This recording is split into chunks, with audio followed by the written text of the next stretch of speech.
전용하고, 그리고 여기에 건축 허가 또는 신고를 수리할 수 있는 여건이 되는지에 대한 판단은 너비와 통행권입니다. 왜냐하면, 안녕하세요. DDR 부동산 연구원의 서영창입니다. 이번 시간에는 토지 가치 분석 96번째 계획관리 지역의 영농여건 분리농지입니다. 마을 안길로 건축 허가를 받은 이웃집이 있는데 이제 건축을 넣으려고 했더니 성장관리계획 구역으로 최근 지정되고 관련 법령들에 의해서 건축허가 가능한 것인지 궁금하고, 특히 진입로가 비록 포장은 돼 있지만 사유지인데 10여 년 전에 임의로 작성된 사용승낙서는 있습니다. 이런 것에 대한 앞으로 건축허가를 통한 가치를 분석해보고 싶습니다. 이 토지의 가치는 이 주변에서 가장 잘 사용되고 또 인허가가 가능한지로 판단해야 할 것입니다. 그런데 인허가는 첫 번째가 뭡니까? 건축허가, 일정면적 이하는 신고니까요. 비도시 지역, 특히 비도시 면적은 건축 신고를 받으려면 개발행위 허가가 의제되는데 건축법 44조에서 47조가 적용되지 않기 때문에 건축법에 의한 진입로 너비 규정은 적용되지 않더라도 개발행위 허가에서 도로 등이 미설치된 지역에서 개발행위 허가 기준과 또 국토계획법 시행령 별표 1의 따라서 도시계획 조례로 위임되어 있는 개발 면적, 지금 신청하는 개발행위 허가 면적에 따른 너비 규정이 지자체 조례마다 규정되어 있습니다.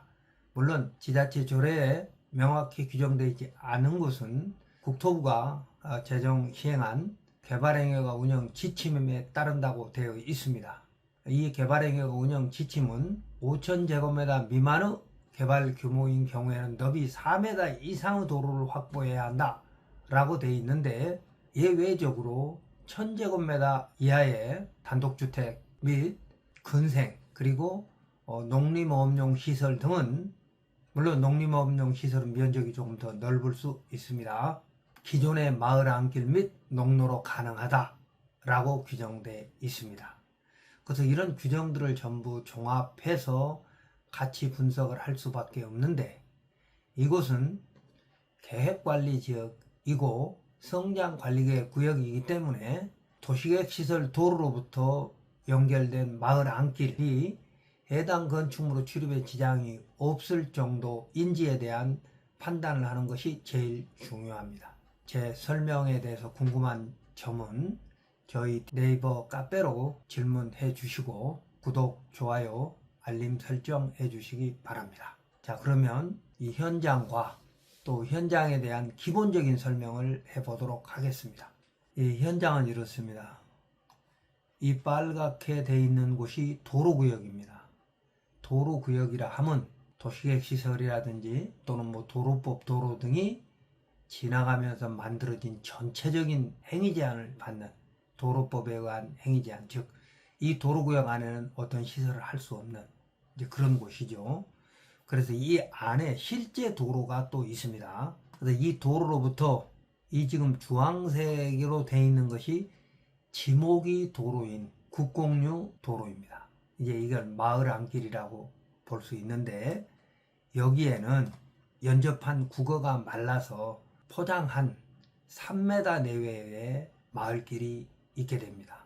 물론 지적 정리가 제대로 안 돼 있고 지목 변경도 도로로 안 돼 있어서 판단하기가 애매하다고 생각할 수도 있지만, 그렇게 판단하는 것이 아니기 때문에 이제 하나씩 법령을 보면 이 색깔이 다른 것은, 여기에 색깔이 다른 것은 이제 지목에 따라 색깔이 다른 것이고요. 금방 보셨던 도시계획시설 도로구역이 오른쪽 끝에 있던 거고, 여기서부터 이렇게 포장된 길이 마을 안길이 있음을 알 수 있고, 마을 안길을 따라서 주변의 주택들이 또는 근생 건축물이 지어져 있음을 알 수 있을 겁니다. 이런 걸 이제 여러분이 토지임 사이트에서 토지용계 확인서, 그리고 UPIS인 도시계획시설 관련된 도면을 여러분들이 하나씩 찾아서 또 토지임 사이트가 제공하는 행위규제 법조문을 보시면 충분히 이해할 수 있을 것인데, 오늘 공부하실 곳은 바로 이것입니다. 승용차가 지금 세워져 있는 게 보이시죠? 그래서 이곳이 영농여권 분리농지로도 지목이 전입니다. 이곳에 건축 허가를 받으려고 했더니 이 밑에서부터, 그러니까 도시계획시설 도로로부터 시멘트 포장도로로 3m 내외의 도로가 쭉 마을길로 연결되면서 여기서 삼거리가 돼서 오른쪽으로도 갈라지면서 주택이 있고 왼쪽으로 들어간 곳인데, 이것을 지나서 이 영농여권 분리농지를 지나서 또 주택도 하나 있습니다. 2014년에 지어진. 다음 도면 한번 보겠습니다. 그래서 이렇게 가까이 보면 이제 밑에서 마을 안길이 쭉 올라오다가 상거리가 되면서 오른쪽으로 가려기도 하는데, 이제 왼쪽으로 들어가는 이 빨간 화살표를 따라 들어가는 곳에 이 영농여권 분리농지의 객관적 가치인 것입니다. 여기에 이제 계획관리 지역이기 때문에 허용 용도나 인허가는 다른 건 크게 문제될 게 없습니다. 물론 계획관리 지역에서 허용될 수 없는 시설은 안 되는 것이지만 비도시 지역 중에서는 가장 허용 폭이 넓은 곳이고 단독주택은 웬만한 곳이면 다 허가가 되는 곳이기 때문에 여기 영농여권 분리농지에 단독주택을 짓는 건 어려움이 없으나 진입로가 문제가 될 뿐입니다. 이 진입로는, 이 화살표로 되어 있는 진입로는 두 가지죠. 하나는 진입로의 너비 기준이 허가 기준에 맞는지, 개발행위 허가 기준에. 왜? 국토계획법 58조에 보면 기반시설인 진입로는 허가 신청자가 확보하라고 법조문에 되어 있습니다. 건축법은 비도시 면적은, 여기는 비도시 면적이거든요. 계획관리지역이고 면이기 때문에 건축법 44조에서부터 47조, 44조는 접도의무죠. 대지와 도로 관계. 건축물의 대지는 2m 이상이 도로에 접해야 한다. 그때의 도로, 그러니까 2m 이상이 도로에 접해야 된다라고 하는 그 도로는 건축법 2조 1항 11호의 도로를 말하는 겁니다. 그러니까 이 마을 안길이 도로인지 아닌지에 대해서 건축법 40조 도로인지 아닌지에 대해서 판단해야 되는 것이 원칙이나, 이 44조를 적용하지 않는다고 건축법 3조 2항에 규정되어 있거든요. 그래서 44조는 적용되지 않지만 국토계획법에 의한 개발행위 허가에 가보면 이 길이 토지의 형질 변경을 해야 되는, 그러니까 영농여권 분리농지를 농지법에 의해서 대로 지목이 된 대지로 전용하고, 그리고 여기에 건축 허가 또는 신고를 수리할 수 있는 여건이 되는지에 대한 판단은 너비와 통행권입니다. 왜냐하면 만약에 이 지금 시멘트 포장되어 있는 것처럼 보이는 이 곳이 사유지이기 때문에 이 소유자는 원칙적으로 통행을 제한할 수 있는 권한이 있거든요. 그래서 허가를 해주는 지자체장의 입장에서는 이 소유자가 통행을 막을 가능성이 있다면 허가를 해서는 안 되는 것이거든요. 왜? 건축법은 적용되지 않지만 개발행위 허가에서 58조에 개발행위 기준, 기반시설을 확보는 허가 신청해야 된다라고 규정되어 있기 때문이죠. 그 목적은 비록 건축법에도 적용하지는 못했지만 긴급차량 통행로가 있어야 된다는 거죠. 불이 난다거나 환자가 발생했다거나 할 때 119 차량이 드나들 수 있는. 그래서 그 너비는 국토계획법 시행령 별표 1의 2에 따라서 지자체 조례에 있고, 이제 그런 규정은 뒤에 간단히 살펴보도록 하겠습니다. 자, 여기를 보면 2001년에 건축허가를 받았기 때문에 여기까지는 개발행위 허가의 진입로가 있다고 볼 수 있죠. 그리고 이걸 지나서 2014년에 또 10여 년 전에 여기에 건축 신고가 수리된 곳이기 때문에 여기도 또 개발행위 기반시설인 진입로를 판단했을 걸로 보입니다. 그래서 그 중간에 있는 곳은 허가가 될 수 있을 걸로 보이지만, 그래도 혹여 시멘트 포장된 이 사유 도로에 대해서 문제가 발생한다면 허가가 안 될 수도 있기 때문에 몇 가지 검토해 보도록 하겠습니다. 자, 금방 봤던 곳이 이곳인데요. 여기에 이제 진입로가 지나가는 거죠. 진입로가 계획관리지역이고, 여기는 임업용 산지니까 농림지역이니까 이건 의미 없고, 이건 지나가는 도로거든요. 계획관리 지역이니까 또 문제될 건 없어 보입니다만, 지목이 임야이다 보니까 혹시 산지 전용을 허가를 받거나 또는 산지 전용 허가 제도가 있기 전부터 만들어진 도로인 경우에는 문제가 없지만, 그렇지 않은 곳은 문제가 될 수도 있습니다. 그러나 이 임야인 사실상 도로, 현황 도로를 지나서 10년 전에 건축 허가를 받았기 때문에 이 임야로 만들어진 현황 도로도 도로로 보았다. 개발행위가 기반시설인 도로로 보았다. 라고 주장할 수 있죠. 좀 더 지도를 크게 본다면, 여기 지금 소로 3류라고 하는 도시계획시설 도로처럼 보인 것이 이게 지방도입니다. 지방도에서부터 이렇게 지목이 도로인 걸 따라서 쭉 올라가다가 이건 국어입니다. 이게 이제 포장이 돼가지고 사실상 마을 안길인 도로 3m 이상의 도로가 확보가 되는데, 여기서부터 문제입니다. 여기에 이제 삼거리 지점이었거든요. 앞서 보셨던 삼거리. 여기는 2001년에 허가받은 것이고 여기는 2014년에 허가받은 것인데, 이 부분에 대한 평가거든요. 그럼 여기서부터 여기까지 두 필지가 지나갑니다. 278-1이라는 대가 현황도로로 사용되고 있고, 그 다음에 산 58-2 임야의 이 끝부분, 오른쪽 끝부분, 이 부분이 시멘트 포장이 돼서 도로로 사용되고 있습니다.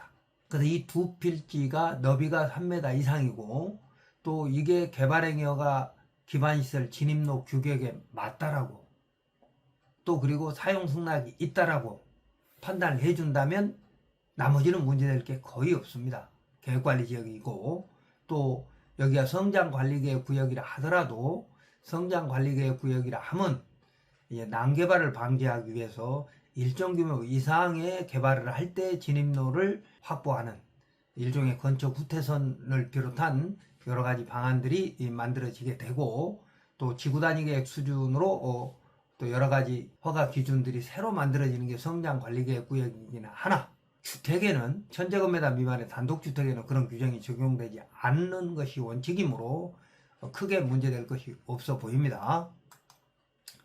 자, 그렇다면 이제 국토계획법에 보면 58조의 개발행위가 기준 그래가지고 이 3항에 이렇게 되어 있습니다. 1항에 따라서 허가할 수 있는 경우 허가의 기준은 지역의 특성, 지역의 개발 사항, 기반시설의 현황 등을 고려하여 대통령령으로 정한다 그랬습니다. 허가 기준을 말입니다. 그래서 이 대통령령을 보면 58조 3항에 따른 대통령령에 보면 개발행위가 기준은 별표 1의 2와 같다 그래가지고 별표에 따로 돼 있는 것이죠. 그럼 우리는 이제 별표를 봐야 되는데, 별표에는 이렇게 돼 있습니다. 개발행위가 기준, 그래서 별표 1의 2죠. 여기 보면 마목의 기반시설, 그래서 주변의 교통소통에 지장을 초래하지 않을 것. 뭐 단독주택이 하나가 교통소통에 지장을 줄 리는 없고요. 대지와 도로 관계는 건축법에 적합할 것. 근데 건축법이 적용이 안 되는 것은 이 규정도 의미가 없어 보이지만, 그것을 제외한 나머지는 원칙적으로 건축법에 맞게라고 해야 된다. 그 얘기는 접도 의무, 긴급시 피난 차량 들어갈 수 있는 공간은 확보해라 이 얘기입니다. 그리고 그 너비는, 도로 너비는 조례로 정하는, 그렇게 되어 있습니다. 도로의 너비는 조례로 정하라고 되어 있기 때문에, 자, 그러면 조례를 봐야 되겠죠. 근데 이 지자체 조례를, 도시계획조를 열어보니까 이렇게 되어 있습니다. 건축물 용도 등에 따른 도로 너비 그래가지고 원칙적으로는 국토부 장관이 정하는 개발행위가 운영 지침에 따른다. 그러니까 5000제곱미터 미만은 너비 4m 이상이어야 한다. 그게 이제 개발행위 운영 지침이잖아요. 그런데 운영 지침에 예외적으로 1000제곱미터 이하의 단독주택, 근생, 농림업용시설은 면적이 조금 다르지만 더 클 수 있지만 기존의 마을 안길 및 농로로 허가 가능하다 이렇게 돼 있고, 그 다음에 2항에 이렇게 돼 있습니다. 1항에도 불구하고 2000제곱미터 미만의 부지 내에 건축물을 건축하거나 공작물을 설치하는 경우 기존의 마을 안길 농로 등에 접속하거나, 그러니까 기존의 마을 안길 농로가 있었죠. 그에 접촉하거나 새로이 개설하려면 3m 이상이 확보되면 허가될 수 있다라고 되어 있습니다. 그러니까 3m가 조금 안 되더라도 기존의 마을 안길 및 농로 등에 접속한다면 허가할 수 있다라고 돼 있잖아요. 2000제곱미터. 근데 여기는 단독주택이 굳이 약 600평이 되는 2000제곱미터를 할 리가 없고, 불과 뭐 한 150평, 200평 정도, 그러니까 약 한 500제곱미터, 600제곱미터이기 때문에 이거 기존의 마을 안길 및 농로에 접속하면 허가될 수 있다라고 해석을 해야 되는 것이죠. 그리고 신설을 할 때는 3m 이상을 만들어라. 이게 이제 조례로 되어 있는 법 규정입니다. 규정에 맞게 하면 되는 것이고, 그래서 이제 정리를 하면 기존의 마을 안길 및 농로가 사유지이기 때문에 그 소유자의 사용락이 있으면 문제될 것이 없어 보이고, 또 새로 개설된 것이 3m 이상이면 문제가 없는데, 이 기존의 마을 안길은 다 3m 이상인 것이 원칙이기 때문에, 대부분 3m 이상이기 때문에 문제될 것이 없어 보입니다. 다만 앞서 말씀드린 대로 혹여 10여 년 전에 받아놓은 사용 승낙이 허가청이 원하는 사용락이 아닐 수도 있다라고 판단이 되거나, 시멘트 포장된 것 자체가 시비가 될 수도 있다는 점이 조금 염려가 되기는 하지만, 원칙적으로 허가가 가능한 토지로 보입니다. 제 설명에 대한 궁금한 점은 저희 DDR 부동산 네이버 카페에 질문해 주시고, 맹지 탈출 질문과 답변글에서 먼저 질문 답변된 부분들이 있으니까 이 부분들을 미리 공부하셔가지고, 그래도 궁금하면 질문해 주시고, 더 구체적인 법적인 부분은 이 안에 대법원 판례도 있습니다만, 제가 또 설명한 멤버십에 들어가면 좀 더 구체적인 설명이 있습니다. 열심히 공부하시기 바랍니다. 구독, 좋아요, 알림 설정 해주시기 바랍니다.